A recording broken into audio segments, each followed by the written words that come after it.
Kate Mulgrew.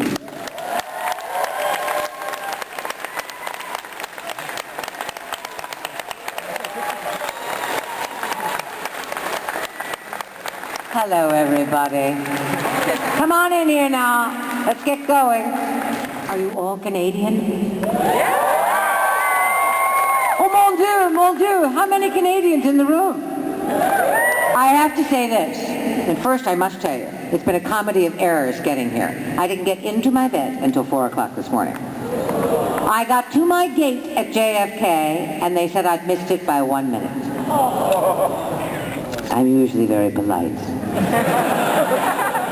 I looked him right in the eye and I said, surely you're joking. You don't want me to do something to you. He said, madam, I'm going to have you removed. I said, no, I think I can beam you right out.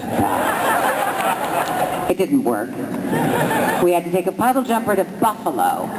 And then some guy in a little rickety yellow taxi that had only one headlight, and he had 2 cigarettes. Are you guys going to Canada? You want to ride to Toronto? Let's stop at Niagara Falls. Then we finally got into Toronto. Don't you want to put a shirt on, darling? That man is naked. On second thought, I think it's just fine. And we couldn't find the Renaissance Hotel. No cop, nobody would direct us. So, to make a long story short, I staggered to my bed at 4 o'clock. And I woke up and I was greeted by what has to be, generally speaking, the nicest group of people I've met in a long time. And that would be the Canadian people. So, merci beaucoup. What a great thing. I'm delighted to be here. I will tell you a little bit about my life if you want to hear about it. Look at her with the pink hair. I love it. Are you all sort of sci-fi people or animated people?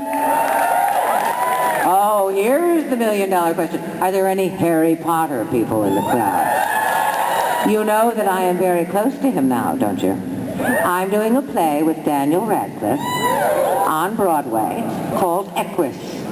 It's the revival of the great play by Peter Shaffer, and I get to be with Harry Potter every day. And you know what he does in the play? Come in and sit down. You all want to sit down for this one. He gets stark naked. And so does the lovely girl playing opposite him. And they try. Don't you love it, how quiet it gets when people talk about sex? I mean, Buzz Aldrin was just up here and it wasn't this quiet, because I'm going to talk about 2 kids having sex. And he wants to have sex with her. I'm not going to ruin the story. But this is the plot of Equus. He wants to become a full man, but he has given him issues, very serious issues. He's given himself psychologically to Equus, which is the Latin word for horse, to the horse. So of course the horses interfere with the lovemaking, and to make a long story short, he blinds them. And I give that news. He blinded 6 horses with a metal spike. The reality is it was based on a true story, a young English boy who blinded 26 horses in 2 hours. This happened 40 years ago. Thank God for playwrights. Anyway, I'm doing that play. We open on the 25th of September, and we run through next February. Please come. Come. And you want to know something great about Daniel Radcliffe? Those of you who are huge Harry Potter fans, he transcends Harry Potter. This kid is a serious actor. It's a delight to be in the same room with him, because he's not only guileless, he's really serious. And he's going to be, I think, a very important actor. And I get to play opposite the eminent Richard Griffiths, so it's all a great pleasure for me. What else is going on? Well, I think you all know this. It probably doesn't affect most of you, but in November we have a very serious day in the United States of America. How many Americans in the room? Are we talking about yes, we can? All right. Obama. That's my man. I won't talk about politics. I'm not allowed to. Obama, Obama, Obama, Obama, Obama.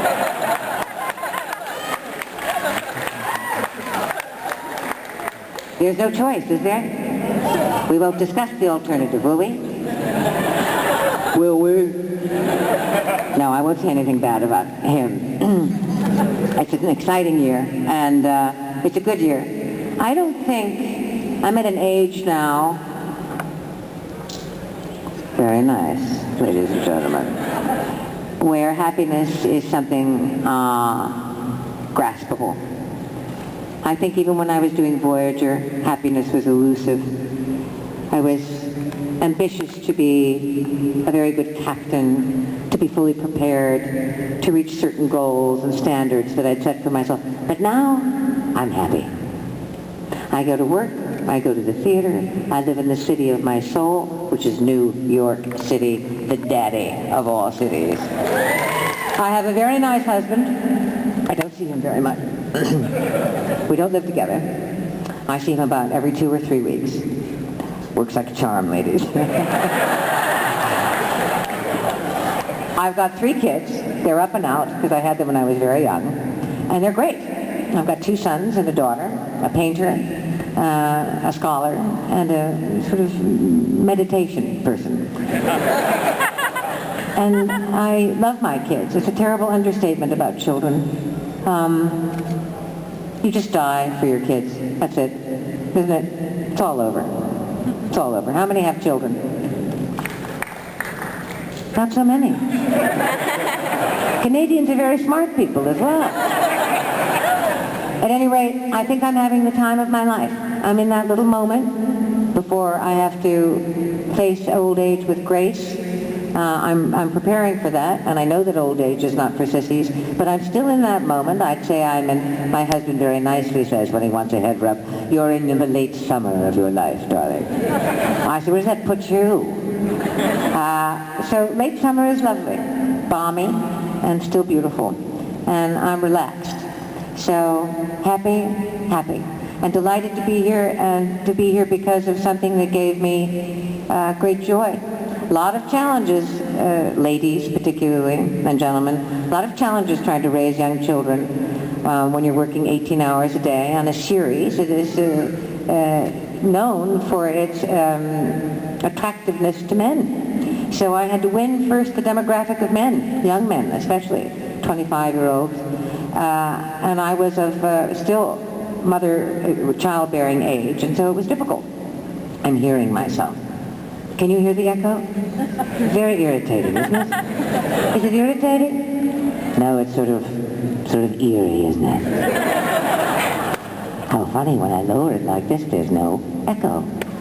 Where's Buzz Aldrin when you need him? There must be an alien in this room. At any rate, the difficulty was raising those kids. But the beauty was having the privilege of being the first female captain. And it was great. It was great. But it was not without its, it was a bit terrifying. Now, one of your own won this role before me, the very talented and divine Geneviève Bourgeois. But I admire her wisdom, and I also admire her quickness, because she understood within 24 hours this was not her cup of tea. And we knew it after, I didn't know it, but they knew it after 18 hours of shooting the scene where the captain comes on the deck and she's introducing herself to all of her people, all of her crew, and then she says to her helmsman, Mr. Paris, engage, right? The most imperative word in Star Trek language is engage. Geneviève, God bless her heart, she's very French. She looked right out and she said, engage.